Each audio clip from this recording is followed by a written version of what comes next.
Let me tell you a story about how a $3,000 Chanel suit, a crooked city councilwoman, and a single stubborn spring brought an entire North Carolina town to its knees.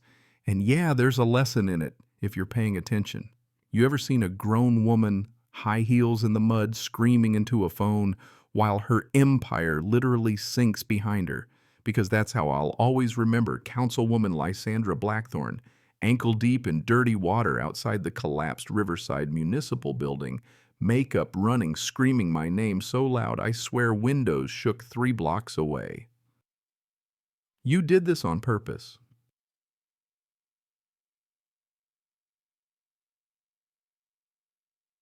And you know what? She wasn't wrong. 72 hours before that, Lysandra had slapped me with a $25,000 fine for illegal water hoarding, accused me of contaminating the town supply, and ordered me to cease and desist. So I did exactly what she wanted, gave her pure, unfiltered consequences that turned her business district into the world's most expensive swimming pool. But honestly, this story starts 3 months earlier when I stumbled onto the biggest water scam North Carolina's ever seen. My name's Ashton Caney. What Lysandra didn't know, before she tried to seize my property and sell the water back to desperate families at $15 a gallon, was that I'd spent 15 years as a federal environmental crimes investigator. I'm the guy they call when there's poison in the pipes and money missing from the city's budget. I guess I looked like just another tired homeowner on Millbrook Ridge, but the house I bought for a steal turned out to be the most expensive mistake of her criminal career. If you've ever wondered what happens when a water expert goes to war with corrupt officials, let me back up a sec. See, 3 months ago, I was fresh off a government settlement that'd be life-changing money for most $340,000 for blowing the whistle on an EPA cover-up. Figured I'd earned a quiet life, maybe disappear somewhere nobody would think to look for an old Fed. Riverside County fit the bill, sleepy place, cheap land, and a real estate listing that seemed too good to be true, $85,000 for a place that should have cost double. Seller was an elderly widow named Dorothy Kellerman, wringing her hands, wanting a fast cash deal. No inspection, no questions. Her urgency felt forced, like she was reading lines somebody else wrote. But I took the bait. First day in the place, I found a crack in the basement floor water seeping through cold clear, sweeter than any tap I'd tasted. My instincts went wild. 2 hours later, I'd done an amateur geological survey and realized I was sitting on a bona fide artesian spring crystal water steady flow limestone filtration, the kind of natural resource environmental consultants dream about finding unless you're in the business of hiding things. Dorothy almost fainted when I mentioned the spring. Just old plumbing problems, nothing special about it. You'll want to seal that up. The more she denied, the more I knew I'd found gold, liquid gold.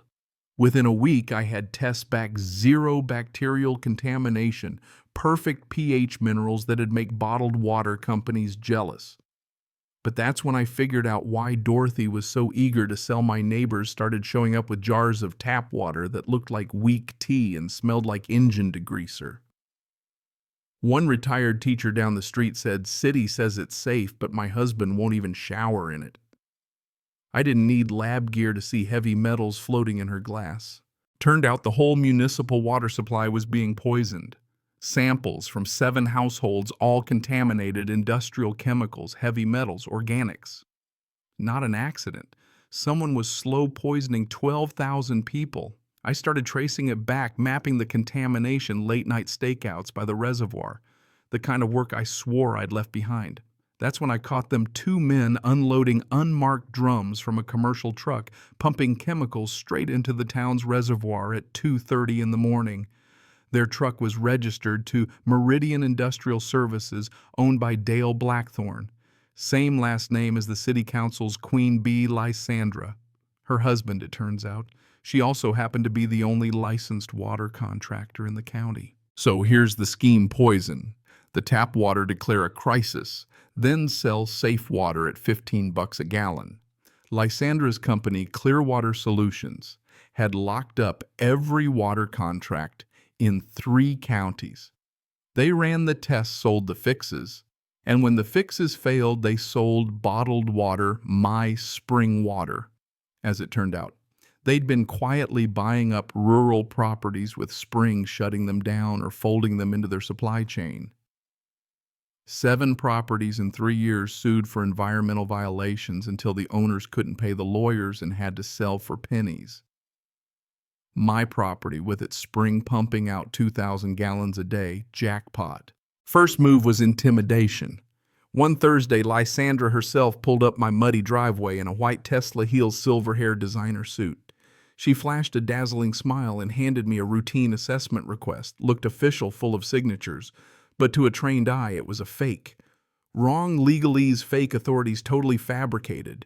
She hinted at potential chemical runoff, tried to pin her own crime on me. I played dumb, said I'd check with my attorney. Her smile slipped just a second. Next week, 2 compliance officers showed up with clipboards and fake badges, claimed to have a warrant, wanted to test my water. Their uniforms would have fooled most folks, but I spotted the errors badges wrong, ID numbers fake. I snapped their photos, called the county office. No inspection had been ordered. I told them to leave. They did, looking rattled. Harassment ramped up, anonymous complaints, legal threats, more fake documents.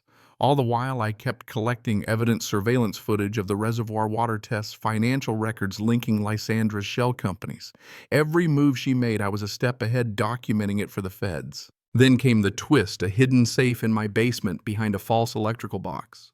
Inside, I found land deeds and mineral rights from 1887 proving I owned not just the spring, but the entire aquifer beneath Riverside. Legally, every drop she'd been selling belonged to me. Supporting documents showed every prior owner had been run off by harassment and fraud. Dorothy's late husband fought the longest, but after he died, Dorothy just wanted out. I called an old colleague at the FBI agent Victoria Kane Environmental Crimes Unit. When I laid out the evidence, she told me, let her hang herself. Document everything. That's exactly what I did. Lysandra, getting desperate, called a kangaroo court emergency city council meeting packed with Clearwater customers and paid stooges. She accused me of contaminating the water, displayed evidence, and railroaded through a $25,000 fine, all based on lies. But when I produced the deed and mineral rights proving the entire aquifer was mine, the crowd went silent. I told them the truth. Lysandra's company had been poisoning their water, then selling them the solution at criminal prices. The room exploded, shouts, curses, demands for refunds. She tried to double down, declaring my water a public hazard and pushing the fine through anyway. That was her big mistake. Because the next day a storm rolled in, Hurricane Delilah, downgraded to a tropical storm, but still packing a punch. Lysandra's emergency order required me to cease water hoarding and open all the redirect valves in my system valves built in the 1920s to shunt overflow into downtown storm drains. So I complied, documented every step, sent her the council. The county and the FBI detailed compliance letters with blueprints and weather forecasts. And then I watched, coffee in hand, as my spring and the storm together turned Riverside's business district into a lake. Downtown flooded. The municipal building collapsed. Lysandra's Clearwater Solutions HQ took on 3 feet of water, office furniture, floating paper files, ruined, contaminated water everywhere. Emergency responders evacuated half the town. Federal disaster crews found irrefutable evidence, industrial chemicals mixing in floodwater, poisoning everything. Lysandra's own orders and my documentation proved who caused it. And the kicker, satellite photos showed a toxic plume spreading right from the treatment plant. Agent Kane and the feds swept in search warrants, asset seizures, perp walks on the evening news. Lysandra was arrested trying to salvage files from her flooded mansion. Charges included environmental terrorism, impersonation of federal officials, racketeering, and violation of federal water rights. Her husband and 3 council members followed. Plea bargains. Not a chance. Evidence was overwhelming. 6 months later, Riverside was rebuilt. Modern infrastructure, honest leadership, transparency, rules so tight you couldn't bribe your way out of a parking ticket. I got offered a consulting gig with the EPA at $300,000 a year, But the real reward was watching the spring run, clean and free now, supplying the whole town. Families got compensation for the water they were forced to buy. Kids learned about water cycles at my property. Lysandra got 23 years in federal prison. Her assets seized her name, a warning to every would-be environmental thief in the state. Some mornings I sit on my porch, coffee in hand, spring water bubbling past, and I just listen. That sound, it's a reminder water will always find its level, and justice, if you push hard enough, flows just as sure. So let me ask you, if someone tried to steal what was yours, would you fight or give in? Drop your thoughts in the comments.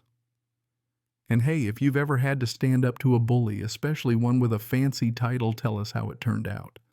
Because in the end, the only thing that can stop corruption is people willing to stand their ground and let the truth come pouring out.